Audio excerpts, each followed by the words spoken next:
Coming to America Part 2 again last night. Yes. That's where I'm getting that from. Have you seen it yet? Yes, I did. I saw it. Did you like it? I actually like, yes, right. You weren't on the show that day when I was talking about it, but I actually liked the film. I thought it was hysterical. But, I think it was nostalgic because Suzette and I were watching it with Joy, and she had never seen the first one. And so, there were things that were referencing back to the first one that we thought were hysterical that she just did not get. So that actually made it more funny because she was like, I don't understand why that was funny. Dude, I can watch that movie over. What's actually equally as funny is watching people who hate the movie. Right. And it seems like the older you are, the more you hate it because people just came in with the preconceived notion you can't let go of whatever it is that thought it should be to begin with. Right. And so, again, I love the movie. Not sure about other folk, but I have no problems with it. Listen, folks, the two of us just going on and on and on about nostalgia. Sitting across from me is Bishop Dwayne David Royster.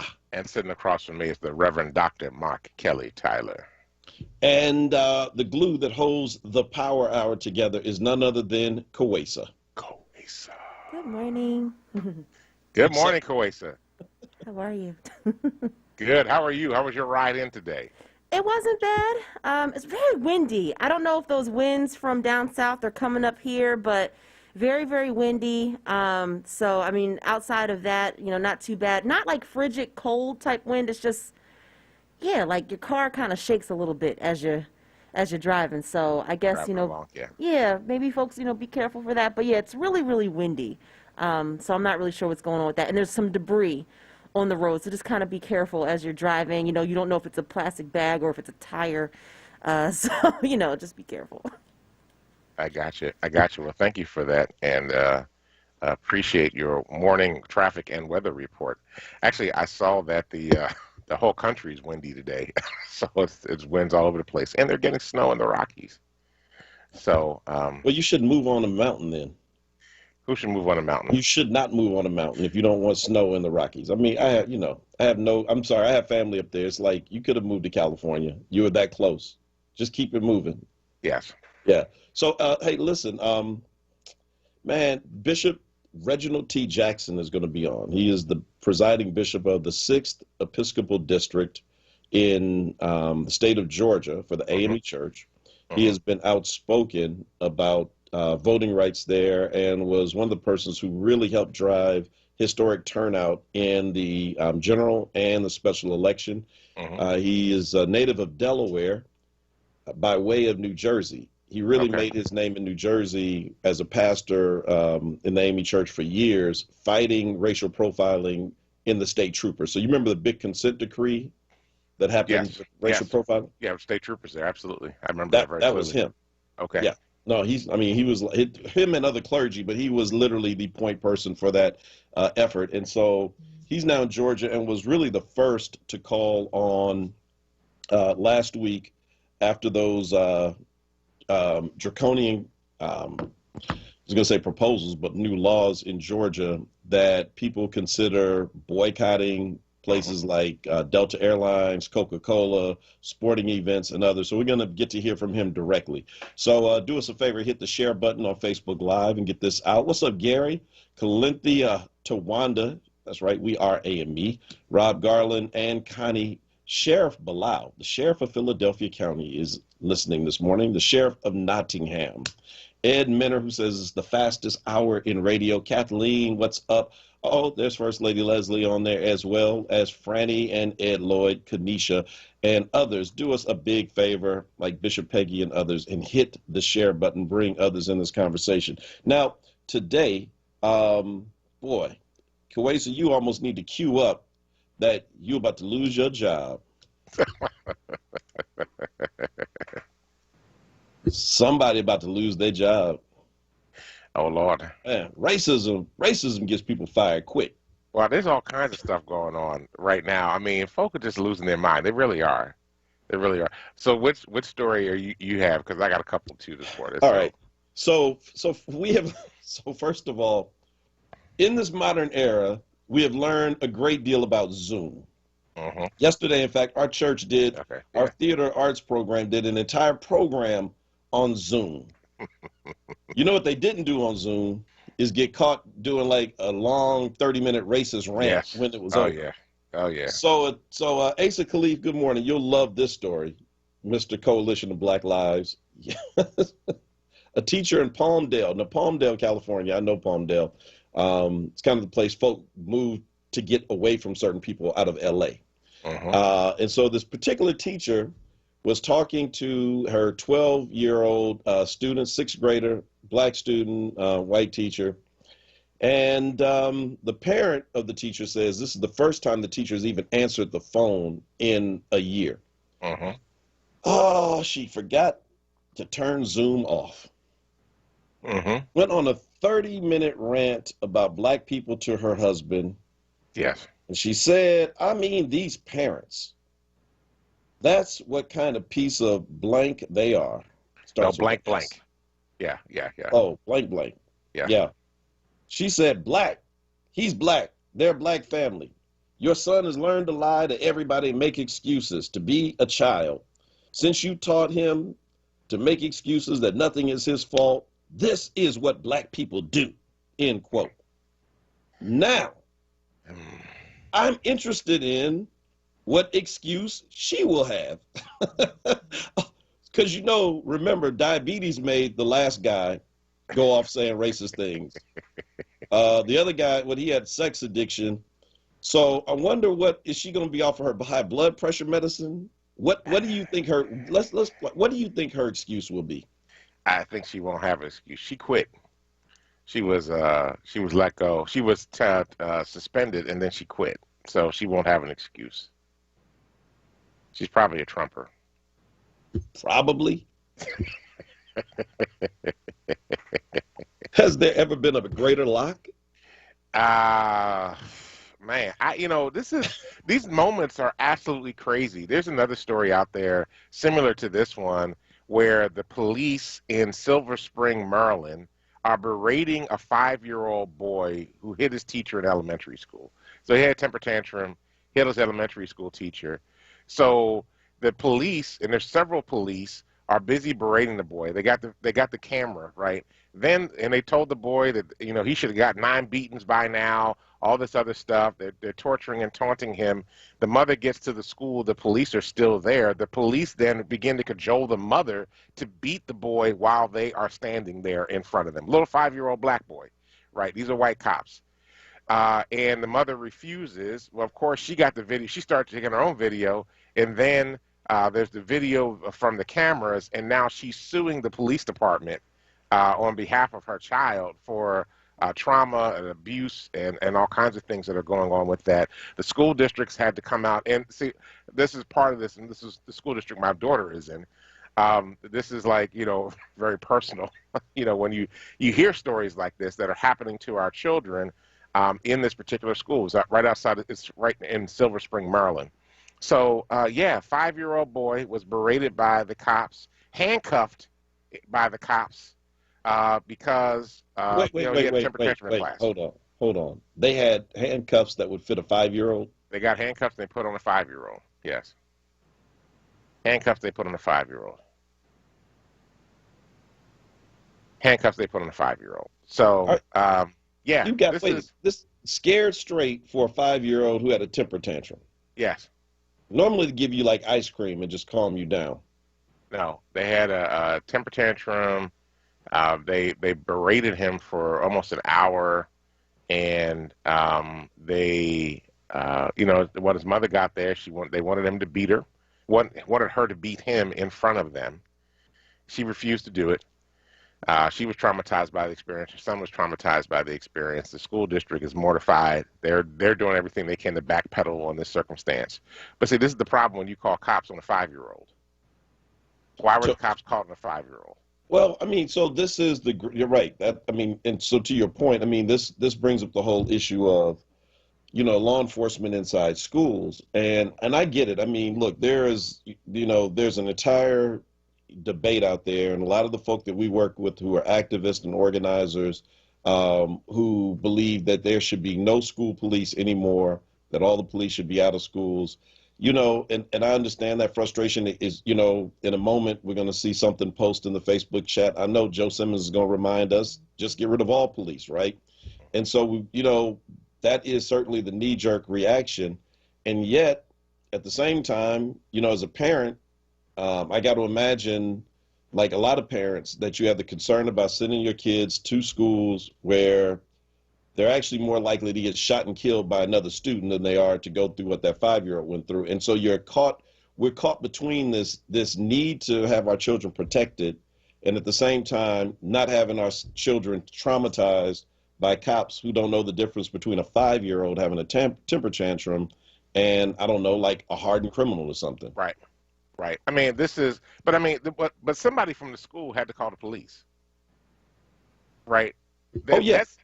Somebody at the school called the police.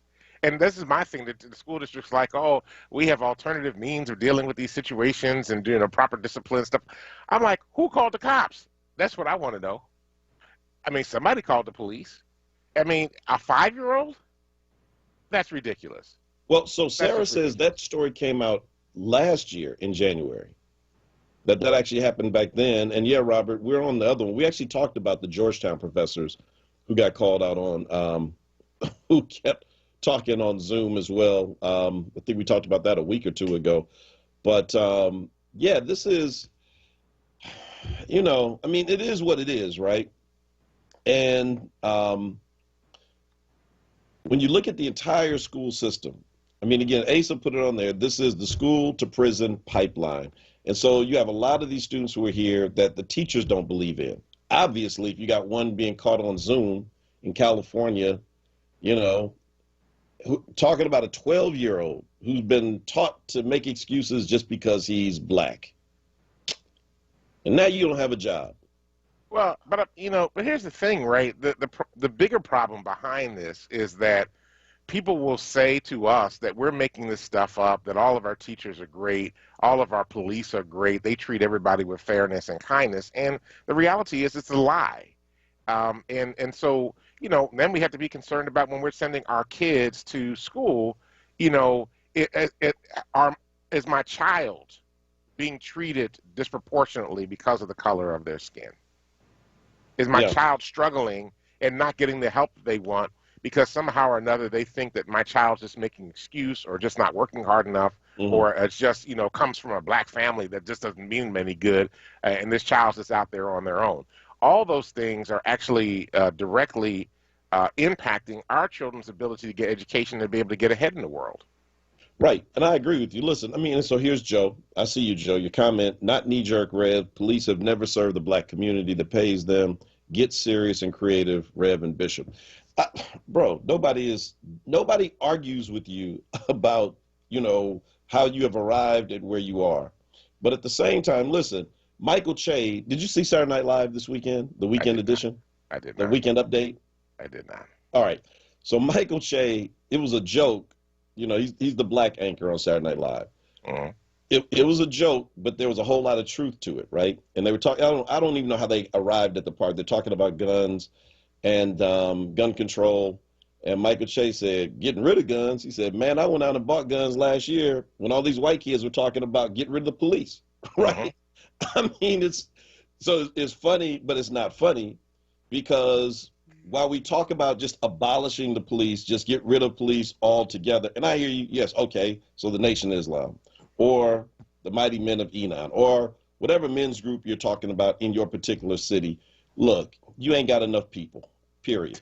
Period. You just don't have enough people. We have 1.5 million people in this city, 8 million in New York, 3 million or so Chicago, 4 or 5 in Los Angeles. Maybe in a small town that works, but in a city like this, oh no. It's every person to themselves. So you're strapping up to go to Wawa, and you hoping that you can shoot it out from. I'm just saying, it's not that easy. Yeah, it's not feasible. So I agree that we need something that's creative, and that's what we try to always talk about. Different kind of ways in which we have to fix this and address it. But I don't think going to the other extreme is the answer, as good as that may make us feel in the very beginning. Yeah. So let me just say that you're right. This did happen last year, but the mother is suing now. I guess she has gone ahead and decided that she was going to go ahead and pursue this. But again, the child was 5 years old. I'm just saying. And we had the incident last year in Rochester where a 9-year-old girl was handcuffed and pepper spray, and she was trying. She was, she was treated like a full-grown adult, and she asked, "Why are you treating me like this?" And they said she's acting like a child. Well, she is a child. She's 9. So, I mean, we have these incidences that keep occurring over and over again where our black children are just disrespected. And, I think, part of the challenge here is that, it's just horrendous. I'm done. Yeah. Meanwhile, Kamala Harris, Vice President of the United States, can't get in her house. Yes, because it's not done. They're not finished the work on it yet. And like, we'll get you in. With the construction timeline is about 3 years and 3 months from now. Is it really? Oh, yeah. She's still at the Blair House, man, and she is like, apparently she's like. Penn set it up like that. Is that what happened? Penn set that up. Yeah, he seemed so nice on his way out, didn't he? He's like, I'm gonna work with you. It's a tough job.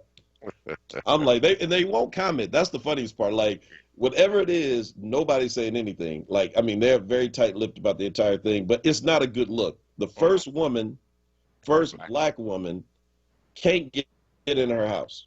And we're like 3 months in. Yeah. And apparently I don't know when they're supposed to get in, but, of course, that has nothing to do with her gender or her race or anything. It's just construction. It's like all contractors. They get you started, and then they go to another project. So maybe they're at the Smithsonian right now. They're like, dealt with contractors before. Right, because we already got your money, Kamala. You ain't look. You can't kick us out now. We got your money. So I don't know exactly what it is. Look, we got to take a quick break. We got Bishop Reginald T. Jackson of Georgia, the AME Church in Georgia. He represents over 400 churches. He is on the line. After this short break, we'll come back, and we want to hear from him what's going on, and more importantly, what can we do from outside of Georgia to help change what's going on? We'll be right back. This is the Power Hour. The Black Words Book Club.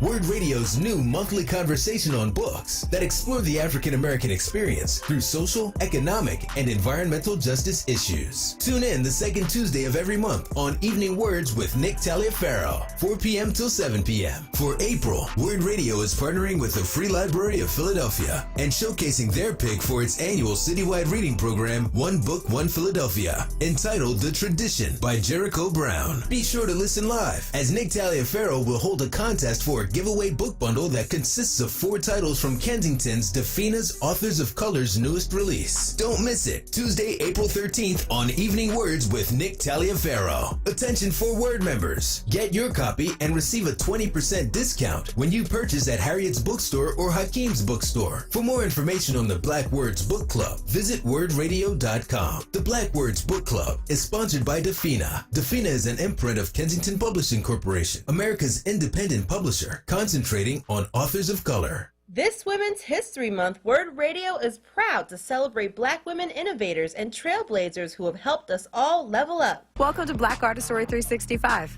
My name is Envy McKee. Get into this episode where we explore the art and artistry of Academy Award-winning costume designer Ruth E. Carter. Her film credits span 30 years and over 40 films, including some of the most iconic in the Black film cultural lexicon. Peep this list. School Days, I'm Gonna Get You Sucker, Do the Right Thing, Mo Better Blues, House Party 2, Jungle Fever, The 5 Heartbeats, Malcolm X, What's Love Got to Do with It, Crooklyn, Baps, Rosewood, Armistad, Love and Basketball, Shaft, Bamboozled, Baby Boy, Sparkle, The Butler, Selma, Black Panther. So that's it for this episode of Black Artist Story 365. My name is Envy McKee. See you next episode. This Women's History Month vignette was brought to you by Bank of America and New Voices for Reproductive Justice, Women of Color Herstory.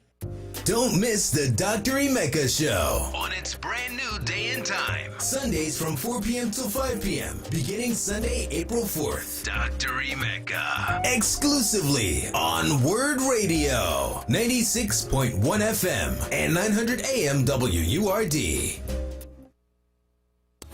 You're listening to WURD Radio. 96.1 FM and 900 AM WURD. Independent Black Media. Welcome back to the Power Hour. This is Dwayne Royster along with Mark Kelly Tyler. We're here Monday through Fridays from 6 a.m. to 7 a.m. to bring you the latest in news, happenings around Philadelphia, and, of course, our opinions. And we have plenty of them. We have no opinions. We just go along with the wind. What are you talking about? This is Opinion Talk Radio. We have a lot of opinions. I have no opinion on what you just said.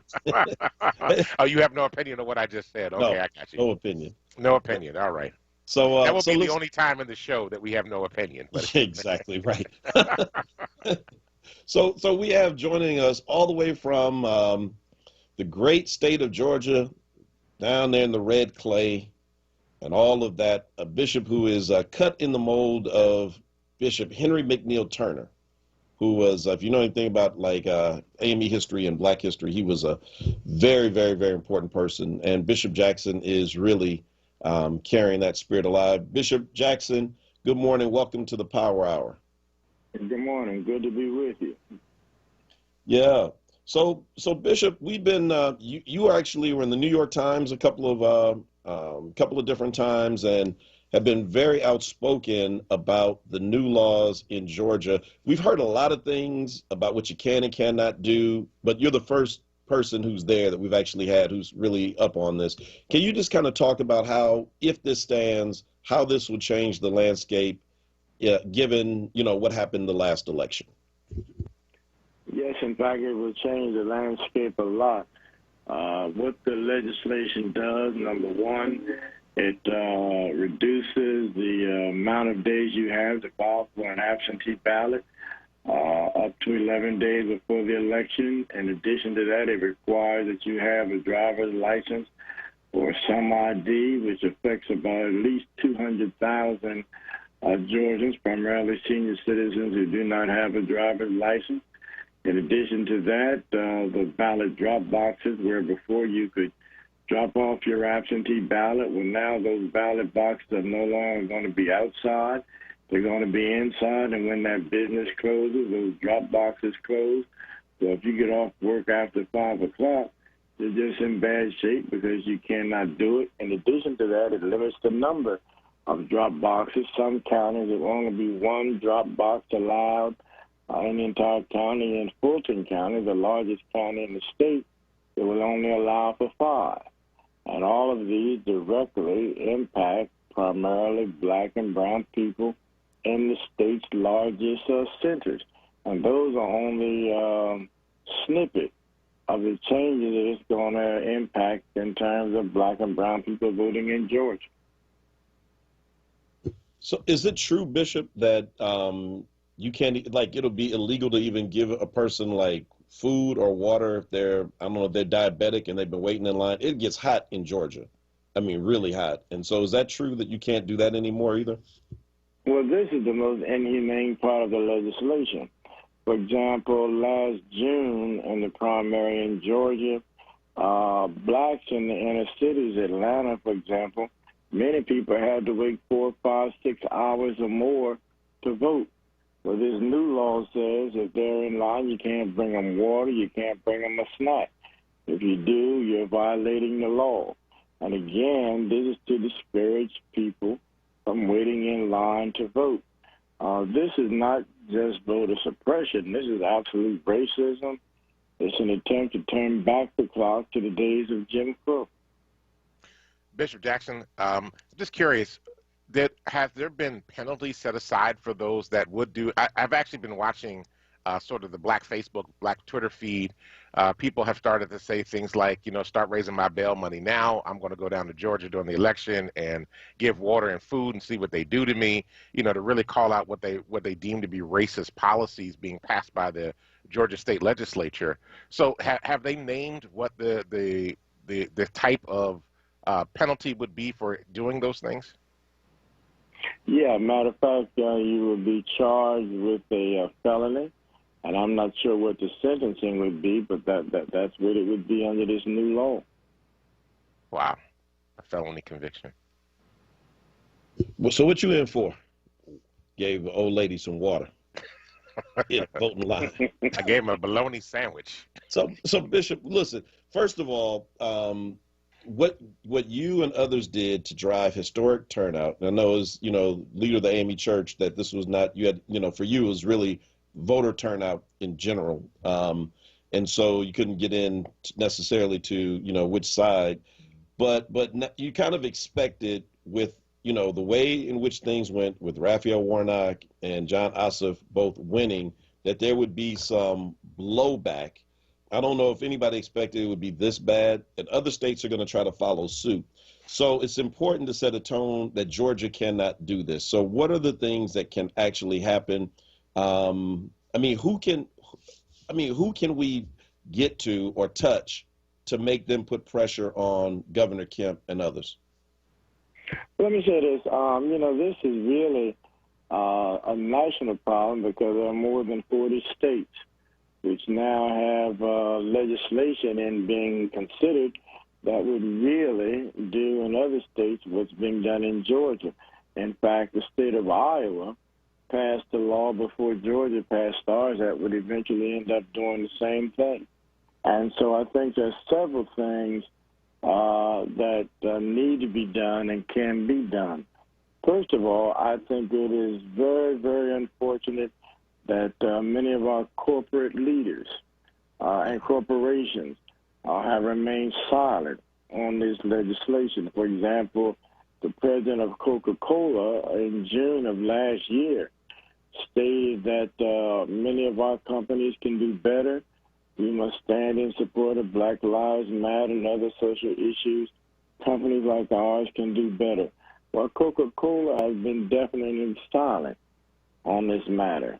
Same thing, in fact, Delta Airlines sent out an in-house memo, which we got a copy of on Saturday, which simply praised the passage of this legislation because in their mind, it left in place weekend voting, souls to the polls, and because it did away with the part where you had to have an excuse to vote by absentee ballot. But while it did those two things, it also at the same time made it harder to vote in other ways. So we have to put pressure on these corporations. We cannot afford to give them our money and increase their coffers while at the same time they don't stand with us. In addition to that, here in Georgia, next month you have the Masters Golf Tournament coming to Augusta. You have Major League Baseball All-Star Game, which is supposed to be coming to Atlanta. All of these, we need to put pressure and say to them, you should not come and hold these events in Georgia when they pass this kind of voter suppression and racist legislation. Bishop, let me ask you this question. The corporation piece, I heard about the National Justice Coalition going after the Masters Tournament and the Professional Golfers Association. I'm also curious, are folk on the ground talking about taking this legislation to court? Governor Kemp has already signed it into law, so it's now law. And so is there a plan to also have a legal strategy as well as a corporate strategy, as well as an electoral strategy for the state races that are coming up in a couple of years? There absolutely is. In fact, the 6th District for the AME Church is a plaintiff with the ACLU, the NAACP Legal Defense Fund, the Southern Poverty Law Center, all of them which are coming together to take legal action in regards to this matter. And it's my hope that we'll get the National NAACP and other national organizations to join in this effort. So we are going to have to take this matter to court. And let me be very blunt enough to say that I suspect this matter will go to the Supreme Court, and we're going to see exactly what kind of Supreme Court we have, because, in fact, it's a Supreme Court which created this mess when they gutted the Voting Rights Act in Shelby versus Holder, and now they'll have a chance to undo the mess they created.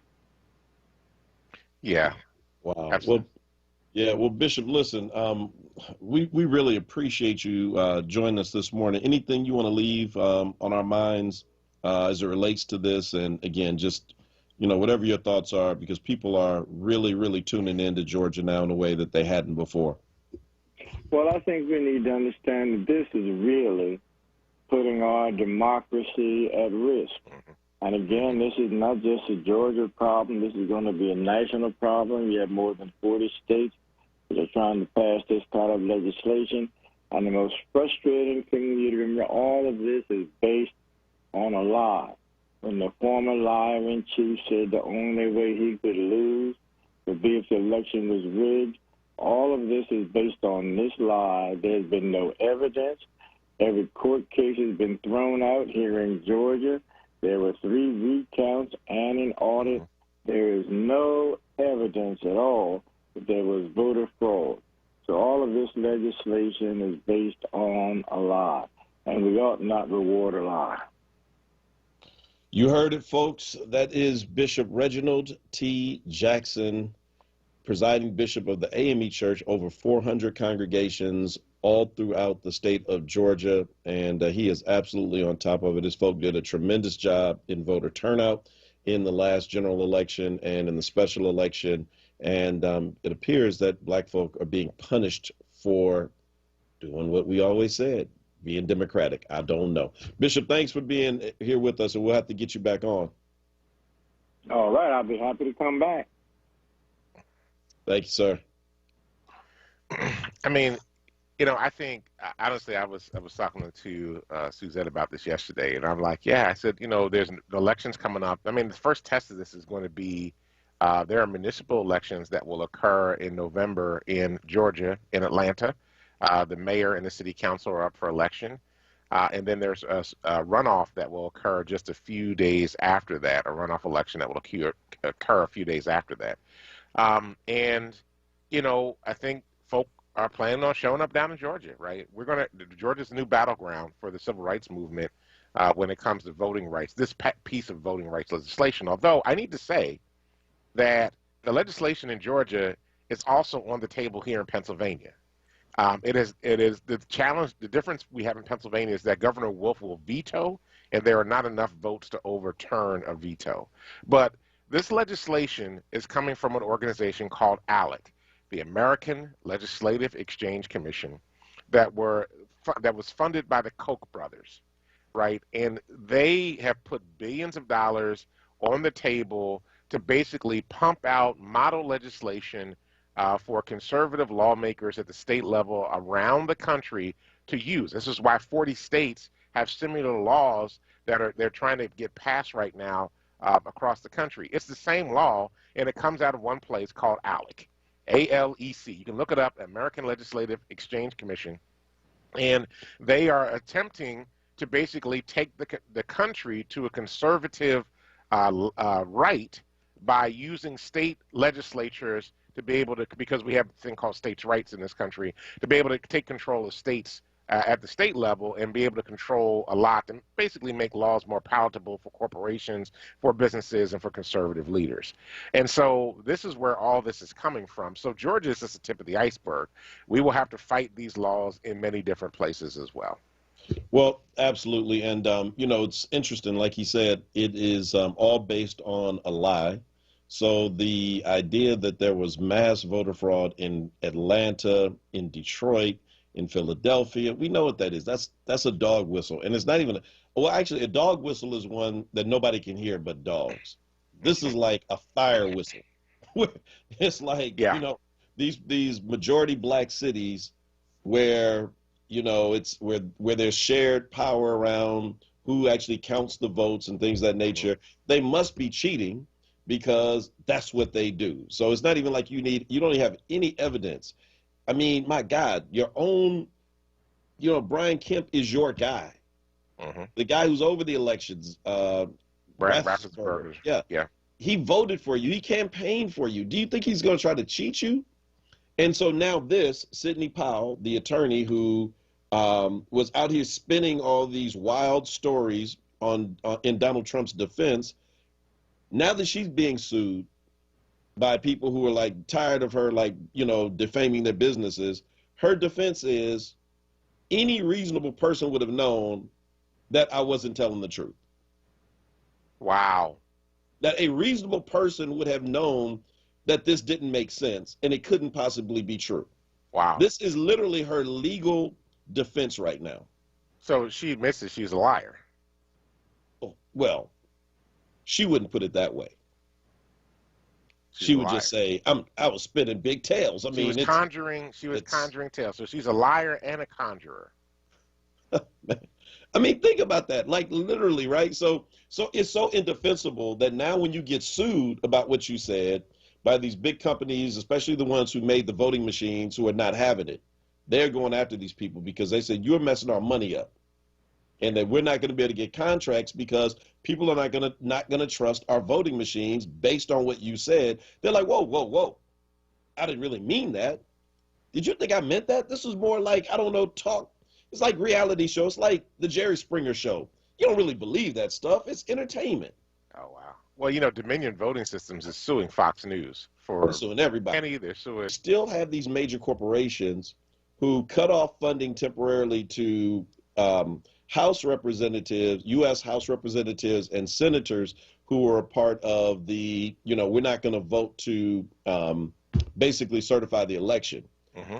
But they've not done that on a state level. And we kind of let that just go by, right? There was a big push early in January. Anybody in Pennsylvania state legislature, there are 40 of them, who did not vote to certify the fact that the election actually happened, and that there was no fraud. There was pressure mounting on places like Comcast and others to, you know, pull their donations. Right. Now they've kind of gotten away from it. But I'm going to tell you, that's where we have to hit. We've got to hit absolutely hard. Yeah. I mean, that's part of the issue, though, right? We need to investigate the political action committees of all these conservative legislators. And we need to figure out what companies are writing them checks. Yep. And then we need to start boycotting those companies. Yeah, take that money. Well, look, we got to take a quick break. It's 6:41, and because we don't want advertisers with us to take their money because they're like, hey, you promised me 6:40. I checked in at 6:41. My commercial wasn't playing. So when we come back on the other side, we'll continue this conversation and a little bit more. This is the Power Hour. Recovery starts with a call. Pennsylvania's Substance Use Disorder Hotline is staffed by real people who are trained to help. They're here 24 hours a day, 7 days a week. They'll get you or your loved one into treatment regardless of your access to insurance. If you or someone you know is suffering from addiction, call 1-800-662-HELP. Recovery starts with a call.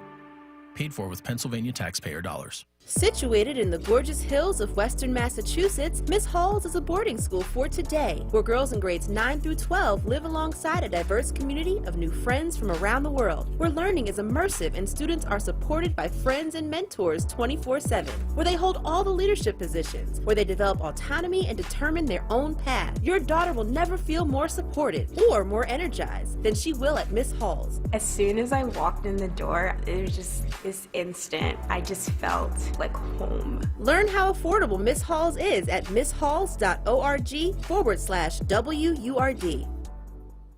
March is Colorectal Cancer Awareness Month. Colon cancer is preventable. Screenings help to find growths, or polyps, inside the colon. Almost every colorectal cancer begins as a small, non-cancerous polyp. African American screening age is now 45 years old. Catch it early. For more information, go to getscreened.org. That's getscreened.org. Plus, stay tuned for more information on our up-and-coming Go to Know campaign for the WURD listening audience. This WURD Wellness Vignette is brought to you by Keystone Plus. WURD Radio presents the following wellness tip to support our listeners with mindfulness and motivation as we continue to navigate the pandemic together. Hi, this is Halana, your resident health and wellness coach with tips to help you stay well. Have you ever heard someone say, "You're way too serious," and you thought, they couldn't be talking about me? Well, let's face it. Sometimes the hardships of life get our faces and our moods all tied in a bunch. Sometimes we forget to smile and enjoy life's simple things. Lightening your life with laughter can look like this. Number 1, watch a funny movie by yourself or with family. Number 2, revisit your favorite comedian stand-up special. Number 3, doodle, draw, or play a card game with the children in your life. See the world through their eyes.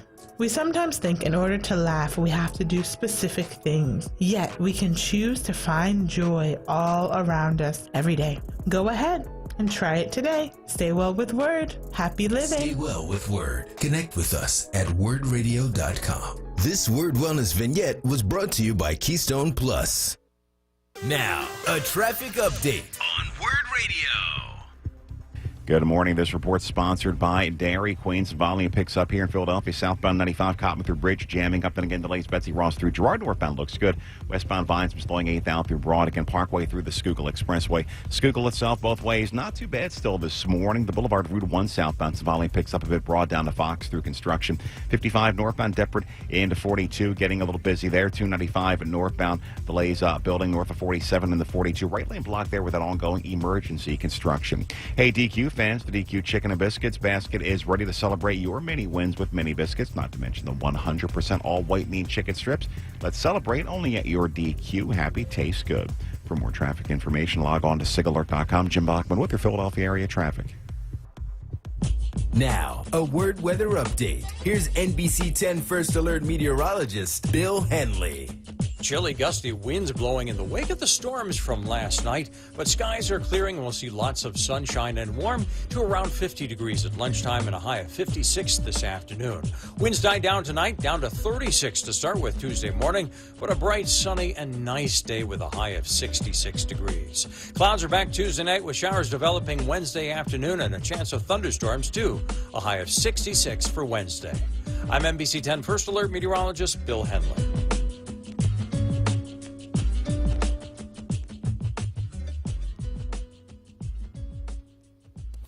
You're listening to WURD Radio, 96.1 FM and 900 AM WURD, independent black media.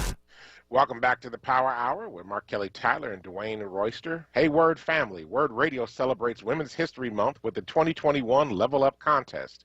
This year, we're highlighting black women-owned business who are making a difference in their communities. A big thanks to all of our nominees for joining us on this journey. We had an overwhelming response with almost 100 nominations. Tune in to Save Space, hosted by Sincerely Sarita, on Wednesday, March 31st from 7 to 9 for a live, on-air, level-up pitch party where the Philly finalists will compete to win a marketing package valued at over $5,000. The 2021 Level Up Contest is sponsored by Comcast, Bank of America, PECO, Keystone First, Thomas Jefferson University, and Jefferson Health. All right, everybody, check out Sincerely Sarita on Wednesday, March 31st at 7 p.m. to hear all these finalists. And hey, just real quick, we just want to shout out all the folk listening to us on YouTube. Nikki O'Tim is out there, Joanne Kemp. I see Dre Terry and all the other folk that are out there. And when I see Judge McCabe out there this morning with us too on Facebook. So just shouting out some of the folk this morning. Yeah, that's the best way to do that. We just, use that last name because we both continually. Apparently, we keep failing at her first name, so that's actually a really good workaround. Sorry, Judge. McCabe, hey McCabe, how you doing? I think we got that part right. Hey, so a couple of things. I know we're like run up on the end of the show, but we should talk about the trial in Minnesota that's going to start today, right. Derek Chauvin. But before that, this interesting story out of San Francisco, across the bridge from where I grew up. Mm-hmm. Very, very strong, historic Asian American community. I mean, if you've never been to a Chinatown until you've been to Chinatown, period. I'm going to tell you, it just sets the bar really high. I've been there. The one in San Francisco? Yeah, that's what I'm saying. That's Chinatown. I've been there. Oh, yeah, it's incredible. I mean, what we have in Philly is like a block. Well, it's more than a block, but it's. So I'm just not compared to San Francisco. No, San Francisco. Now I'm gonna get like all the hate from like my friends from the AAPI community. They're like, "Yo, man, why you throw us under the bus like that?" I'm not trying to. I'm just saying. My point is, it would be like talking about like you may want to talk about you really want to rep your like black part of town, but it ain't Atlanta. Is my point. Right? Atlanta is the modern day Harlem Renaissance for black folk, and Chinatown is always going to be Chinatown. But this crazy story, why is it that so the day after the guy went on the killing spree in Georgia, that had to have been fueled at some level by anti-Asian hatred. He says it's sex addiction, but I think we all can read more than that into this, right? And I think that's safe to say. But in the midst of, again, this attack against the Asian American community, the next day, a guy in San Francisco punches an old Asian lady, apparently kind of in response to this. Like, why? I mean, I don't understand. It's like, so white racism toward Asian American people prompts you not to go find like some young white guy and punch. Not that you should do that, but you go punch an old 80-year-old Asian American lady as a response to a white guy who just killed 6 Asian American people in Atlanta. I don't understand that. These are the things that I just can't grapple with. It makes no sense. That makes absolutely no sense. You're 100% correct about that. I'm not even going to try to make sense of it because it doesn't make sense. So I bring the story up though for this. So to her credit, a GoFundMe page started right away to take care of her. I mean, she's 80. I mean, if you know anybody who's in their 80s, just a fall in the home can next thing you know, you're talking about the person passed away. It's like, what happened? They broke their hip. I mean, it's that serious.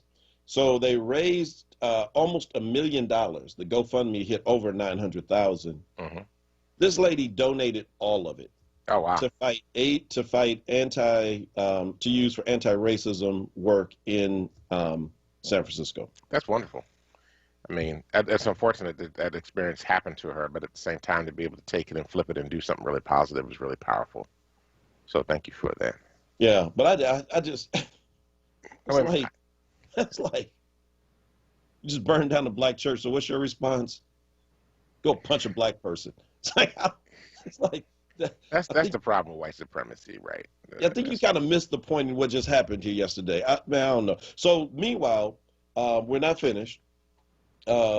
Derek Chauvin, yes, is on trial for 2nd-degree murder, 3rd-degree murder, and I believe 2nd-degree manslaughter of George Floyd. He is. His trial begins today. There are of the jurors, 4 of them are actually black, which seems. But they're black, but actually several of them are immigrants. Oh. You think there's a distinction? Yes. Okay. So they're not ADOS. No, they're not ADOS folk, and I'm not trying to go down the ADOS route here. I just started it. Well, you open that door, brother. You can Raphael right now. I know it. As soon as Facebook catches up to where we are, you're gonna see it. Go ahead. So, the thing about the fact that several of the particular, because there are a couple of biracial people in there too, but several of them are immigrants, and the black immigrant experience is different than the black American, like the families that have come generations through this experience of being here in America. And so it is, not to say that it's just the experience is different. So when he's on trial, I'm looking for folk on the jury who will advocate and be representative of the experience of George Floyd. And majority of this particular trial will actually be more like Derek Chauvin than they would be George Floyd. And that's what I'm having issue with. I know it's supposed to be a jury of your peers, so I guess for Chauvin's case, he's got a jury of his peers. So which makes it even more interesting to me that the prosecution has not decided whether or not they're going to use the video of him, the 8-minute, 46-second video of him kneeling on the neck of George Floyd, which seems to me you would use that at the beginning. I'd put that in my opening statement. Absolutely. I'd put it in the middle, and I'd put it in the end, right? I want to remind you, this is what this guy did. I mean, could you, under any circumstances, I'm not even kidding, could you, under any circumstances, see where someone was allowed to kneel their neck on a helpless dog in America, a dog, and just sit there while the dog is gasping for air, and the crowd at some point, even if it's a cop, that somebody in the crowd does not run, bum rush, and knock the cop off of the dog? Could you imagine, under any circumstance, where someone is allowed publicly to take a dog out like that? Can you? No. Right. I mean, this is my point. And so and look, April, I don't know. I mean, I'm with you. April on social media says qualified immunity is just going to basically let him get off and he's going to walk free and clear. You know, I wish I could be hopeful, but I have to join you in my cynicism that even if convicted, you know, until he is actually, if he's convicted and then sentenced and then serves out his full term, then several years from now, I'll believe it. But until that happens, I'm like, you know what, man, this is par for the course. Yeah. Par for the course. So what do? Do we go with Joe and just abolish the cops? Do we go the other extreme and just give up? I mean, we got to find the middle ground in here. Absolutely. Absolutely. Yeah. Just want to, Craig asked the question, will it be televised? Actually, they are going to televise the show. I don't know that the national stations are picking it up, but I know it'll be televised in that state. So, you know, if you're in that state, you can get it. I don't know if you can get it in other places. Well, I have there's a third way. I know we got to go. That is, we could all go with Stevie Wonder to Ghana. Hey. Because one thing for sure is, if something happens to you, you get screwed over, the one thing you'll know is not because you're black. It could be because you're American, though. But anyway, all right, everybody, that's our show for today. We appreciate you hanging out with us here this morning on the Power Hour. Special thanks to Bishop Reginald T. Jackson from the great state of Georgia for joining us this morning to talk about what's happening down there with regard to voting laws. Thank you, Kwesi, for holding it down. Thank you, Dr. Tyler, for everything you do. Thank you for everybody checking us out, whether you're on air, on the app, whether you're on Facebook, YouTube, by whatever means you're listening to us. We deeply, deeply appreciate it. We'll be back tomorrow morning to bring you the latest in news, happenings around Philadelphia, and, of course, our opinions. Stay tuned now for Wake Up with Word with Solomon Jones. And listen, family, do us a favor. Go out. Change the damn world. Because if you don't, nobody else will. Peace.